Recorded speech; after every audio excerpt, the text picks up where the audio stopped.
अरे भाई इंद्रपाल, क्या कर रहे हो? अरे प्रदीप भाई, मैं अपने खेत में सोना ढूंढ रहा हूँ। अरे भाई, ये क्या बोल रहे हो? खेत में कब से सोना निकलने लग गया? अरे भाई प्रदीप, खेत तो सोना ही देता आ रहा है, लेकिन हमें पता नहीं हमारे खेत में कितना सोना है। मैं कुछ समझा नहीं, प्लीज मुझे बताओ। तो आ जाओ, बैठो, मैं समझाता हूँ। अगर हमारे खेत की मिट्टी में सभी पोषक तत्व भरपूर मात्रा में है तो हमारी फसल तगड़ी होगी। अब ज्यादा तगड़ी फसल होगी तो भैया उसको बेच के हम बाजार में कोई भी सोना खरीद सकते हैं, चांदी खरीद सकते हैं, कुछ भी खरीद सकते हैं। लेकिन अक्सर क्या होता है, किसान भाई अपने खेत की मिट्टी की जांच नहीं कराता है, और कोई भी पोषक तत्व अगर कम हो जाता है तो आपकी फसल का जो उत्पादन है वो धीरे धीरे कम होता चला जाता है, खेत आपका धीरे धीरे बंजर होता चला जाएगा। मिट्टी की जांच किस तरह से करानी होती है मैं बताता हूँ आपको। उसमें आपको खेत में 5, 6, 7 जगह से इस तरह से वी आकार में गड्ढा कर लेना है। इसके अंदर आपको ऊपर से हल्की सी आधा इंच की परत है उसको हटा देना है, और नीचे की जो मिट्टी है ना वो आपको 6-7 जगह से कलेक्ट करनी लेनी है। उसको आपको फिर किसी फरस के ऊपर या इस तरह से कोई पॉलीथीन वगैरह को ऊपर डाल के और यूं इस तरह से मिला लेनी है। मिलाने के बाद फिर आपको क्या करना है, इस मिट्टी के अंदर आपको एक क्रॉस लगा देना है। क्रॉस लगाने के बाद आपको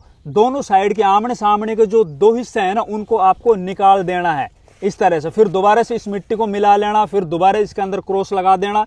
इस तरह से आपने कम से कम 3 बार ये काम करना है, और आमने सामने की मिट्टी उसको निकाल देना। फिर बाकी बची हुई जो मिट्टी है ना उसको आपको किसी पॉलीथीन में पैक करके अपने खेत के खसरा नंबर, अपना नाम, पता, ये सब चीजें एक पर्ची के ऊपर नोट करके उसी पॉलीथीन में डालकर ऊपर से आपको पॉलीथीन बंद कर देनी है, और इस मिट्टी को फिर ले जाके अपने कृषि अधिकारी को देना है। फिर आपके खेत की मिट्टी से जो जांच निकल के आएगी उसमें आपको पता चलेगा आपके खेत के अंदर किन पोषक तत्वों की कमी है। जिन भी पोषक तत्वों की कमी होती उनको फिर आपको अपने खेत में पूरा कर लेना है। अरे इंद्रपाल भाई, बहुत अच्छी जानकारी दी आपने, मुझे तो पता ही नहीं था इसके बारे में। मैं भी जाता हूँ और अपने खेत की मिट्टी जांच कराता हूँ। तो साथ ही आपके खेत इस टाइम पर खाली पड़े हुए हैं तो आप भी जरूर अपने खेत की मिट्टी जांच कराइए। धन्यवाद।